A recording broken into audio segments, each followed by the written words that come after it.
If 1% of them are Hamas soldiers, England's not going to know what hit them. Not safe at all. I don't want to send her to school because there's so many attacks on. Running the country into the ground since the Queen died and he got in.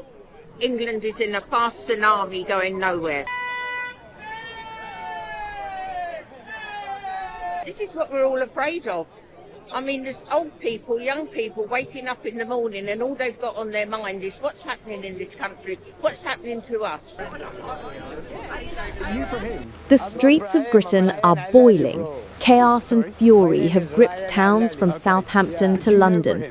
Over 115,000 people have taken to the streets in protest against migrant hotels and the ongoing small boats crisis. Today, Britain speaks not with whispers, but with shouts. The message is clear. The public's patience has finally snapped. Please subscribe to my channel for more breaking updates and in-depth reports on Britain's unfolding crisis. It began quietly, a ripple across towns that soon became a wave. From Oxbridge to Portsmouth, from Southampton to Brighton, ordinary citizens, veterans, mothers, students, workers took to the streets. They carry no flags of any political party. Their banners read only one truth: stop illegal migration, protect our communities. Southampton erupted first. Tens of thousands surged through the streets, flares in hand, voices raised, chanting for justice and safety.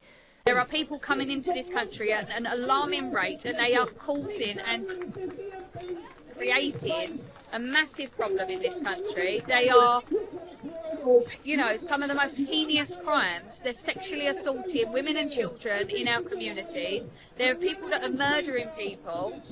Just the knife attacks the other day on the train. It's unacceptable. It's got to stop. Bristol, Portsmouth, Manchester, Glasgow, and over 20 migrant hotel locations felt the tremors. Arrivals are up. Illegal crossings by small boats surged over 50% compared to pre-election periods. Hotels now house tens of thousands of asylum seekers, paid for by taxpayers, many of whom question the government's priorities. Less than 2% of illegal arrivals are ever removed. Public frustration is boiling over, and the streets are now the loudest voice. The Prime Minister convened an emergency meeting of Kobe. Ministers whispered through tense corridors. Intelligence reports... You organised today? Yes, mate. Yeah, what's the reason for organising today's protest? Stop the boats, mate. That's the reason why we organise this. Yeah, and just behind us is the hotel. Why are you so against the hotel? Because it houses illegal men, mate. Undocumented men in our city. I saw you had your protest yesterday in central London. It got moved from Whitechapel. What are your thoughts on that? Yeah, so look at the situation that two-tier policing, two-tier justice, multiculturalism, corruption at the heart of government. Detailing coordinated protests and a government stretched thin. Operation Fortress was activated.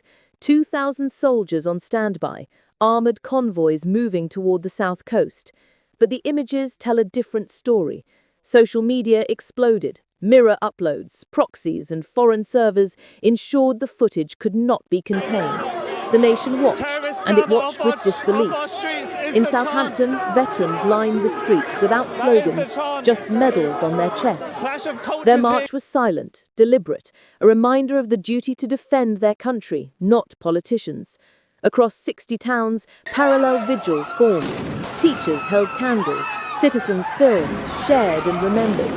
The country that once prided itself on order now saw its divisions started, uniforms lining the streets, not in celebration, but as a warning. Public confidence in law enforcement plummeted. Morale among police dropped. Social media amplified the unrest. Every video, every post challenged the official narrative. BBC insiders leaked internal memos.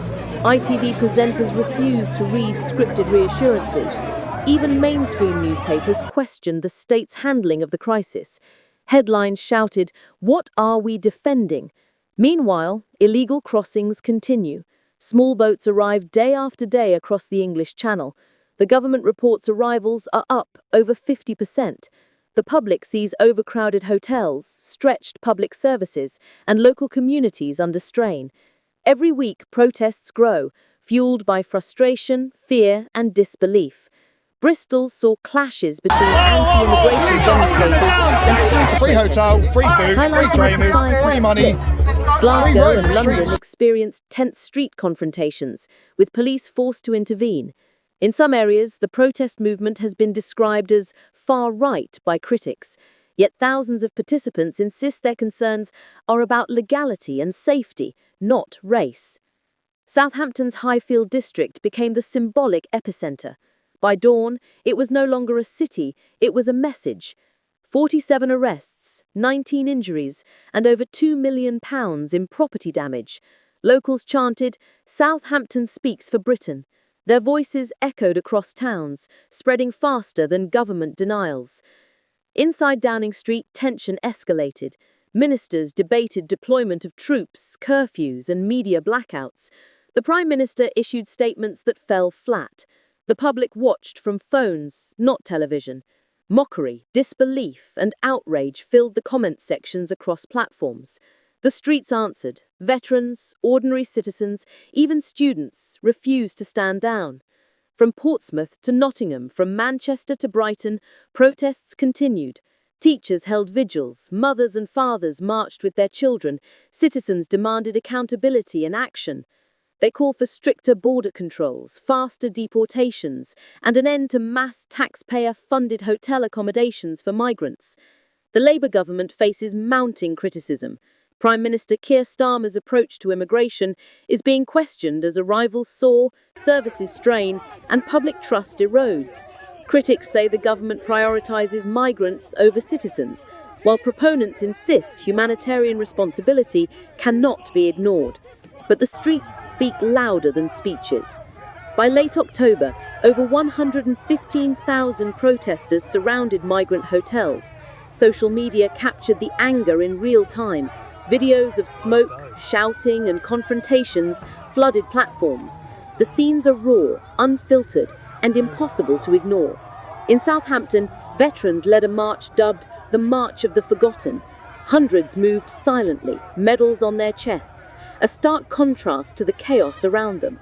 Police orders to disperse were met with defiance, some officers stepping aside in respect. The imagery spread nationwide. Similar vigils erupted in more than 60 towns. The message is consistent. Britain demands control of its borders, protection of communities, and accountability from a government perceived as failing its citizens. Calls for stricter immigration enforcement, remigration policies, and immediate action against illegal arrivals dominate discussions in the streets and online. Despite government attempts at reassurance, including statements of control and progress, the nation watches with disbelief. Every statistic, every report, every delay reinforces the sense of betrayal. Public anger is sustained, well-organized, and growing. Across the country, citizens continue to film, document, and share footage.